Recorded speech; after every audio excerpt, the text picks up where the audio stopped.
Everyone, my name is Ray Heward and welcome to the Teach Better Today morning show where the Teach Better team gets to join you live every single morning, Monday through Friday at 7 a.m. Eastern. We are so excited that you are tuning in this morning, not only because it's going to be a great day ahead, but also because we have the one and only Sarah Thomas with us. She has been name dropped on this show. You all follow all the work that she's doing, and we actually brought her on to get all the details from her. Sarah's an amazing educator, and if this is your first time connecting, I am so excited for you to be connected to this incredible person. We'll be right back.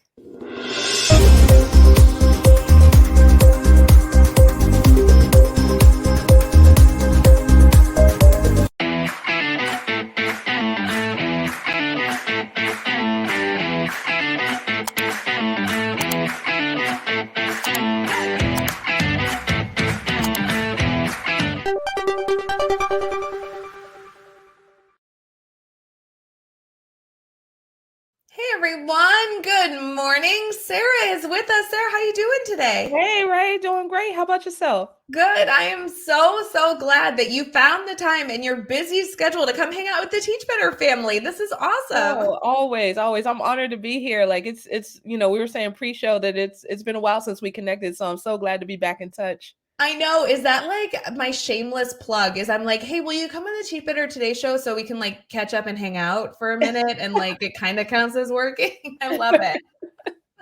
Oh man. I love it. I'm so glad to be here. I listen to the show all the time, and I just huge fan. So You're far too nice, but I have to tell you, people like name drop you all the time. So it's actually really good for our community if they haven't yet connected to you to know who you are. Friends, if you've not connected to Sarah Thomas, she's an incredible educator. I'd love, Sarah, if you wouldn't mind kind of introducing yourself, who you are, what you do in education, all that good stuff. Yeah, for sure. So my name's Sarah Thomas. I'm an educator. This is my 19th year in education. I can't believe it. It's almost 20, and that's like, where did the time go? Like, I remember my first day. But I've taught everything from first to 12th grade, as well as in a master's in ed tech program. I'm also the founder CEO of EduMatch, which is an organization that connects educators around the world along similar interests, and we learn and grow together. We do things together. We do professional learning, we do publishing, we do podcasting. Just really excited to be here. Friends, EduMatch is one of the few places that we always love to send educators to. We love the EduMatch family. They're good people. They're very similar to the Teach Better family, where you can always expect a good product with good intention, good objectives alongside it. And Sarah, we just love like everyone connected to you are just good people trying to do good work. And that to me is the essence of what makes a good educational network, is getting good people around you that want to improve the field in some way, shape, or form. Oh yeah, totally. And the same can also be said about you all. Like, we have a lot of mutual friends, a lot of great people that are just doing some amazing things. So very honored to be connected with them and with you all. I want to give you a big shout out because you guys started, and I feel like I've been following, better yet, I've been stalking EduMatch from the beginning, but it really started with publishing really fun, quality educational books. And these were books that many of you listening, you probably don't even know it. You have an EduMatch book on your teacher shelf. These are books that are coming out from all over educators around the US. And I know that you all have seen them, but now big celebration. You're really getting into the schools more often. You're doing this professional learning. You want to have more contact with educators, not just by getting great content in their hands, but really by giving them kind of, it seems like, at least from the outside, more mediums to get good information. Do you mind sharing a little bit about that journey? This has been a few months that it's been announced, but I'm sure a long time coming. Yeah, totally. So I appreciate all the kudos. And so we started out like totally grassroots, just like, hey, I know this person who knows this person who knows this person, and y'all might vibe together. So, let's connect you over Twitter. Let's connect in our Voxer group and our Facebook group, things of that nature. And it's really been driven by the community. People have said, hey, I would love to do X, Y, and Z before I retire, So, we were just like, okay, let's do it together. So that's kind of where the publishing came from. So many people wanted to be authors. So many people wanted to put their voices, their content out there. So, so we started doing that. And then around 2020, then we started entering the professional learning space because there were so many of us who were already presenting. So, why not? yeah, exactly. And the opportunity came around to start with some amazing partnerships like out the gate. So I was just like, all right, yeah, this is absolutely where we want to go. So we're honored to be connected with so many great organizations. I feel like I'm like name dropping, but I'm super excited because there was just one like one that came through yesterday at the time of recording. So I just wanted to share that Adobe is our newest partner. So we are super excited. And, Google, Tech, Brain Buffet. We have so many amazing partners, IDEA, Digit Institute, and I am forgetting someone I know. So I'm going to stop there. Yeah. When you have a lot of partnerships with all these different businesses and organizations that are trying to do good work for educators, you can't simply name them all, right? I'm exactly. Sure your website or somewhere great where we're shouting out about the people that continue to support bringing EduMatch into more teachers' lives. Absolutely. Yeah, they're all on our website. So charge my head and not my heart if I forgot. So good. Sarah, a lot of people have gotten the opportunity to learn from you, but we want to get to know you as an educator, what you're passionate about, what brought you to this field, and everything else. So we'll be right back for our Team Talk section.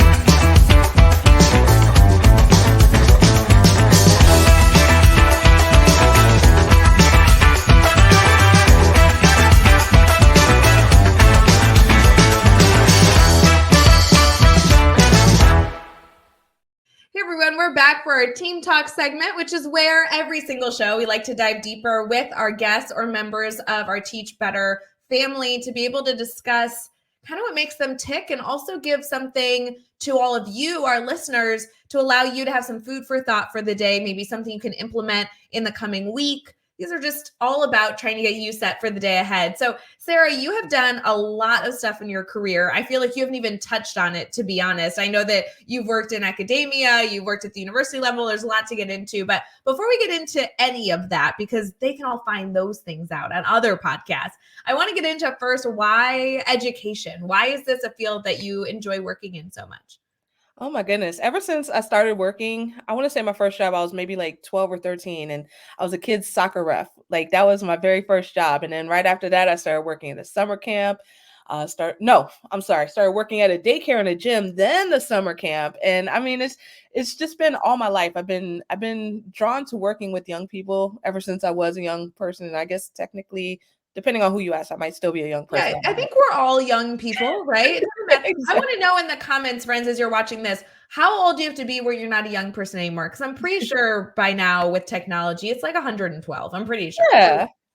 Exactly. Exactly. Yeah, but I mean, it's always just there's that refreshing energy. And I went to school for radio, television, film.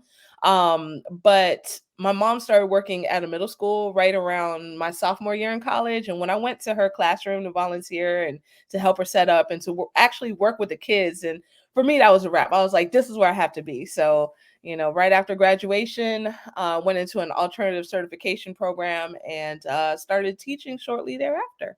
Wow, amazing journey. So now you are in the education space. You've been able to have a lot of roles. With the support you're giving to educators now, do you find that there's something educators are really leaning on right now? Maybe a phrase or a strategy that you find yourself kind of repeating often because it seems to be really helpful with where education is now in 2024? That's a really good question. So I guess I have to like kind of talk it through because I don't have an answer off the top of my head. But I know like one thing that is major right now is artificial intelligence. Yes. And Hello. yeah, Huge. yeah, so it's all over the place. And in speaking with educators, I've gotten a lot of different perspectives and a lot of different takes on it. But one thing that just kind of keeps coming up, whenever people say that it's like a tool for cheating or things like that, then that just kind of takes me back. I wasn't really teaching at the time where Google first came out, but when Google first came out, then people were, from what I heard, saying the same thing.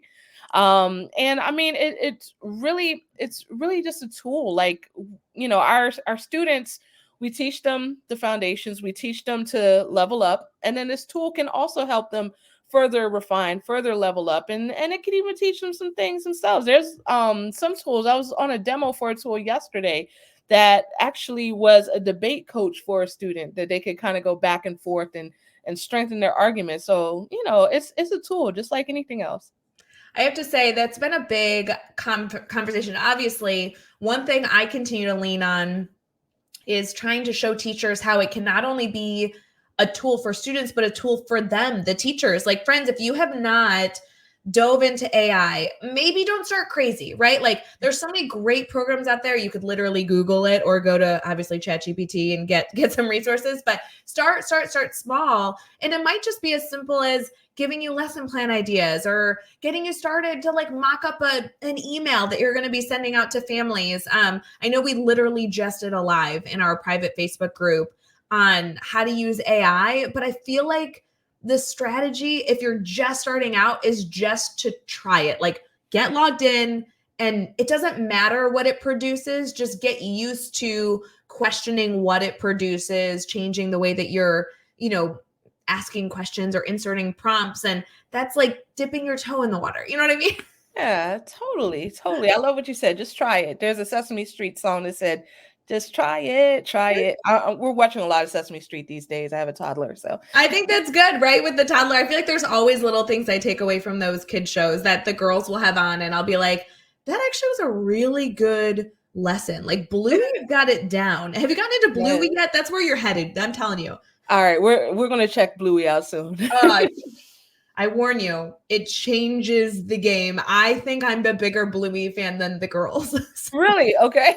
I'll prepare myself. I'll brace myself. It's so cute. So good. So yeah. Sarah, obviously our community could learn from you for hours. Many of our community members do. I vividly remember the moment that I was introduced to who you were. It wasn't by meeting you. I had one of your authors reach out, and I was featured in one of your first few books you published. Yeah, the second one. Yeah, the second one. I had no idea what was going on, but I remember sitting in my bed actually, and Googling you. I was like, who is Sarah Thomas? And now you've been able to do so much. So if you had to maybe share your soapbox idea, your soapbox moment, if this is the only thing that educators take away from this conversation, what do you want to leave them with? Okay, so this is not fully fleshed out. No, it's not supposed to be. We're just chatting. Yes, indeed. But a thought that I had this morning that I'll share. So a lot of times when we have good things happen in our lives, then instead of sitting in the moment and like enjoying it and relaxing and just feeling those great feelings, then a lot of times we're waiting for the other shoe to drop. And that's my fatal flaw. But today I just kind of had the aha moment that, the other shoe is a myth. There's no like magical, cosmic karma that's going to come and make everything terrible just because something great happened. Life has its ups and downs. Sometimes life be lifing. So, I forgot how I put it on Twitter, but something like, I'm not even going to try to recreate it, but yeah, just enjoy the good times, because I mean that's life is short, and we gotta soak those up. So whether it's professionally, personally, or what, but that's just kind of what I've been chewing on lately. I love that you're chewing on that. I just saw on Instagram, it literally must have been this morning as I was looking, this quote that said, if you're gonna spend any amount of time in your day worrying about the worst case scenario, you should spend the equal amount of time worrying about the best case scenario or the middle scenario. And typically those are going to be positive. So I like that. Focusing on just being present and enjoying the moment. Yeah, for sure. For sure.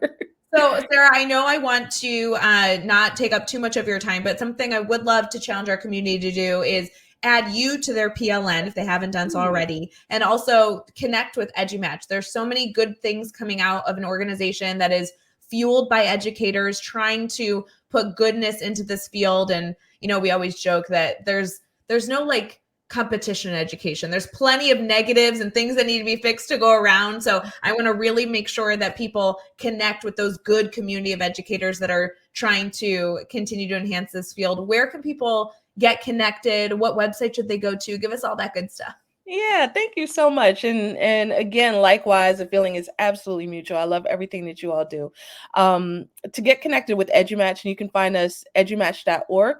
And from there, kind of links to all of the different arms of EduMatch. And we are also edu_match is our handle in most places. And let me see, for me personally, then I'm Sarah the teacher, but I spell it kind of crazy. So it's Sarah the teacher. So DATEECHUR. And that's on everything social. So good. Friends, if you have any issues connecting with EduMatch or Sarah herself, just feel free to reach out to anybody on the Teach Better team. We're all connected. It's a never-ending PLN that we all have. So you definitely won't have any issues if you reach out to us. We'll make sure to get you a direct link. Sarah, thank you so much for coming on the show, having a great conversation and sharing about not only what you're doing, but what your incredible community continues to do as well. I really appreciate it. Oh, thank you so much. And thank you for having me. It's always a pleasure to see you and to chat with you. So fun. For everyone else, we hope you have an amazing rest of your day and reach out if you need anything. Hey, Teach Better community. Thank you so much for joining the Teach Better Today morning show every single weekday at 7 a.m. Eastern. We have so many resources for you outside of this live stream at teachbetter.com, including blogs, podcasts, and professional development that will bring our team to your school. Wherever you are listening from this morning, please make sure you are sharing and celebrating the incredible educators in this world. And hey, if you are listening over on a podcast to Teach Better Talk, we would love a 5-star review. The comments are always so entertaining. We'll see you tomorrow.